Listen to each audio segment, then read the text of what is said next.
కఠిన నిర్ణయం కథ. రచన వెంపరాల దుర్గాప్రసాద్.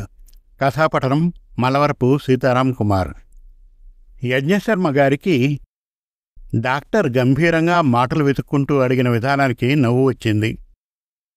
మీ అబ్బాయిని ఒకసారి తీసుకొని రండి అంటున్నాడు డాక్టర్. ఎవరిని తీసుకొని రమ్మన్నారు? ఆస్ట్రేలియాలో పాతుకుపోయిన పెద్దవాడినా, ముంబైలో ఎప్పుడూ బిజీగా ఉండే చిన్నవాడినా అని నవ్వేశారు. మళ్ళీ ఇలా అన్నారు. పర్వాలేదు డాక్టర్, నాకు చెప్పండి. నాకు జీవితం మీద పెద్ద ఆశలు లేవు. మా ఇంటి ఆవిడ చనిపోయి 4 సంవత్సరాలయ్యింది. నేను ఉండేది మా అమ్మాయి ఇంట్లో అన్నారు. డాక్టర్ గారికి ఇక తప్పలేదు. ఏమీ లేదండి, మీకు గుండెల్లో 3 బ్లాకులు ఉన్నాయి. బైపాస్ ఆపరేషన్ పడుతుంది అన్నాడు. చూడండి డాక్టర్, నాకు ఈ వయసులో ఆపరేషన్ చేయించుకునే ఉద్దేశం లేదు. మందుల వల్ల తగ్గదా?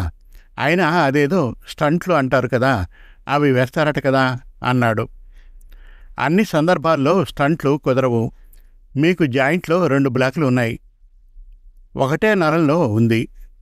ఇలాంటి సందర్భాల్లో ఆపరేషన్ తప్పనిసరి అన్నాడు డాక్టర్.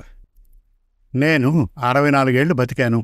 ఇంకా బతికేయాలని నాకు పెద్ద ఆశ లేదు. ఎన్నాళ్ళు నాకు ఆయుర్దాయం ఉంటే అంత బతుకుతాను. దయచేసి నాకు మందులు రాయండి అని తెగేసి చెప్పారు. పోనీ మీ అమ్మాయిని కానీ అల్లుడిని కానీ. డాక్టర్ మాటలు పూర్తవలేదు. వద్దు డాక్టర్, ఇప్పటికే మగపిల్లల మీద ఆధారపడకుండా ఆడపిల్ల దగ్గర ఉంటున్నాను. నా అల్లుడు పైకి చెప్పలేకపోయినా అతని మనసులో కూడా నేను బరువుగా తోచకూడదు. ఇప్పటికి నేను రోజువారీ పనులు చేసుకోగలుగుతున్నాను. మందులు రాసివ్వండి, వాడుకుంటూ ఉంటాను అని తేలిగ్గా చెప్పేశారు. డాక్టర్ ఇక చేసేదేమీ లేక మందుల చీటీ రాసి ఇచ్చేశాడు.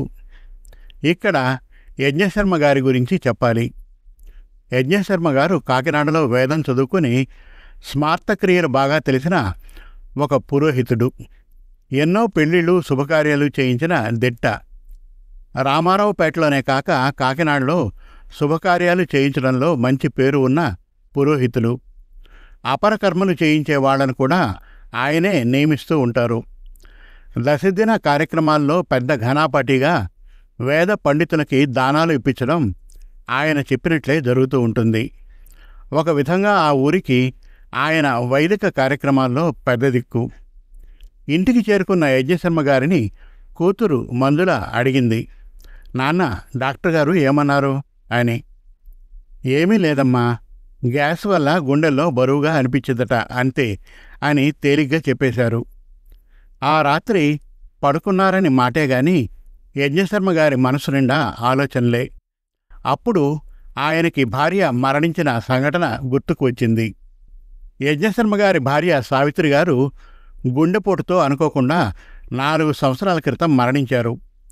భార్య మరణ వార్త తట్టుకోలేకపోయారు ఆయన.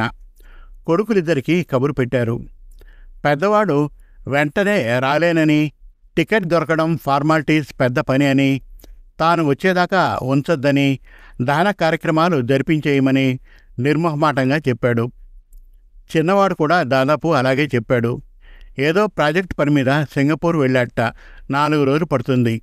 అప్పటిదాకా ఫ్రీజర్లో శవం ఉంచితే ఉంచమని చెప్పాడు. తల్లి శవాన్ని వీడియో కాల్లో చూశారు కొడుకులు. అన్ని విషయాలు తెలిసిన యజ్ఞశర్మకి అలా ఐస్ గడ్డల్లో తన భార్యని 4 రోజులు ఉంచడం ఇష్టం లేదు.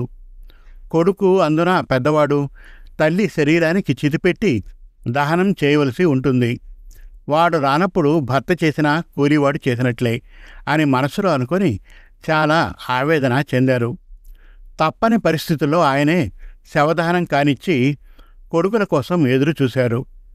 చిన్నవాడు 5వ రోజుకి వచ్చాడు. కానీ ఎలాగూ కార్యక్రమాలు బ్రాహ్మణ్ణి పెట్టి చేయిస్తున్నావు కదా అన్నాడు. అతని ఉద్దేశంలో పెద్ద కొడుకు చేస్తే చాలు కదా అని. అంత తప్పదంటే అన్న వచ్చాక నేను అతని వెనక ఉంటానులే అన్నాడు. పెద్దవాడు 7వ రోజుకి చేరుకున్నాడు. మొదటి 10 దినాలు దశదిన కర్మలు యథావిధిగా చేయించాలని చూసిన యజ్ఞశర్మ గారికి కొడుకులు చేసిన పనికి తలెత్తుకోలేకపోయారు. అందరికీ విధి విధానాలు చెప్పే ఆయన తన భార్య విషయానికి వచ్చేసరికి ఒక బ్రాహ్మడిని పెట్టి దశదిన కార్యక్రమాలు చేయించవలసి వచ్చింది. 7వ రోజు వచ్చిన పెద్ద కొడుకు కూడా ఆ కార్యక్రమాల్లో పాల్గొన్నా అవేవీ అతనికి నచ్చినట్లు లేవు. ఏదో తండ్రి కోసం అన్నట్లు తూతూ మంత్రంగా కానిచ్చాడు. అన్నదమ్ములిద్దరూ తండ్రికి ఛాదస్తమని గుసగుసలు పోవడం ఆయన దృష్టికి వచ్చింది. ఎందరి ఇళ్లల్లోనూ షోడశ దానాలు చేయించిన వ్యక్తి ఆయన. దశదిన కర్మ ఎందుకు చేయించాలో ఆయన అనేక మందికి గరుడ పురాణం చదివి వివరించారు చాలాసార్లు. మరణించిన జీవుడు విగత శరీరం వద్దకు వచ్చి అనేక విధాలుగా దుఃఖిస్తూ ఉంటాడు. యోగ్యుడైన పెద్ద కొడుకు దహన కార్యక్రమాలు నిత్యకర్మ అత్యంత శ్రద్ధాసక్తులతో చేయించాలి. అప్పటికి జీవుడు ప్రేత రూపంలో ఉంటాడు. దశదిన కర్మలు చేయడం వలన ప్రేతరూపంలో ఉన్న జీవుడు భౌతిక నేత్రాలకి కనపడని ఒక చిన్న దేహరూపం సంతరించుకుంటాడు. ఆ రూపంలో ఉన్న జీవుడు యమలోకం వెళ్లే దారిలో కొన్ని కష్టాలని అధిగమించవలసి ఉంటుంది.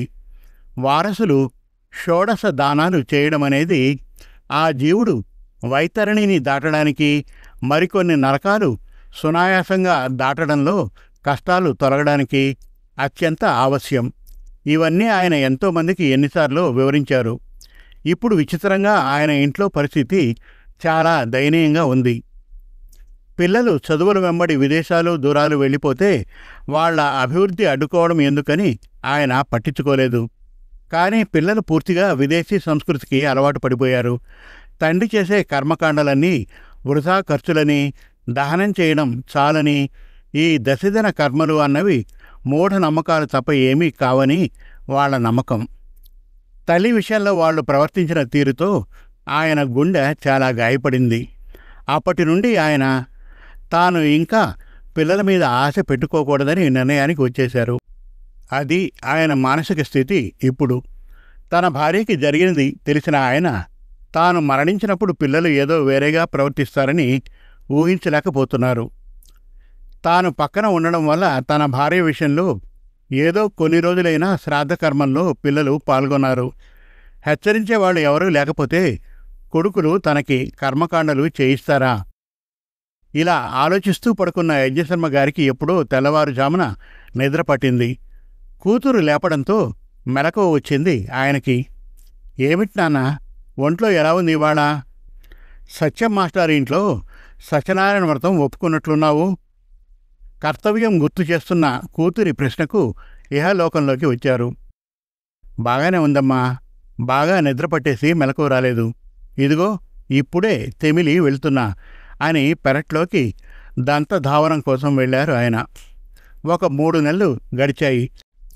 మందులు వాడుతున్నారాయన. ఒక వారం క్రితం ఆయన ఊళ్ళో ఉన్న రంగరాయ మెడికల్ కళాశాలకి వెళ్ళి వచ్చారు. తన మిత్రుడు రామశర్మని తోడు తీసుకుని వెళ్లారు. అప్పుడు ఆయన ఒక విప్లవాత్మక నిర్ణయం తీసుకున్నారు. ఆ రోజు కార్యక్రమాలు పూర్తి చేసుకుని ఇంటికి వచ్చిన యజ్ఞశర్మ గారు నిద్రకి ఉపక్రమించారు. గుండెల్లో నొప్పి అనిపించింది. అమృతాంజనం తీసి రాసుకున్నారు. డైరీ తీసి ఏవో 4 ముక్కలు రాసి తలగడ కింద ఉంచారు. ఇంతలో నొప్పి ఎక్కువైంది. ఒక్కసారిగా తూలి పడిపోయారు. పక్కన ఉన్న స్టూల్ మీద మంచినీళ్లు తాగాలని అనిపించింది. లేవలేకపోతున్నారు. కళ్ళు మూతలు పడుతున్నాయి. అమ్మాయి మంజులా అని పిలవాలని అనుకున్నారు. పిలవలేకపోతున్నారు. ఇంతలో స్పృహ కోల్పోయారు. ఉదయాన్నే లేచిన మంజుల తండ్రి ఇంకా లేవలేదేమిటని వచ్చి చూసింది.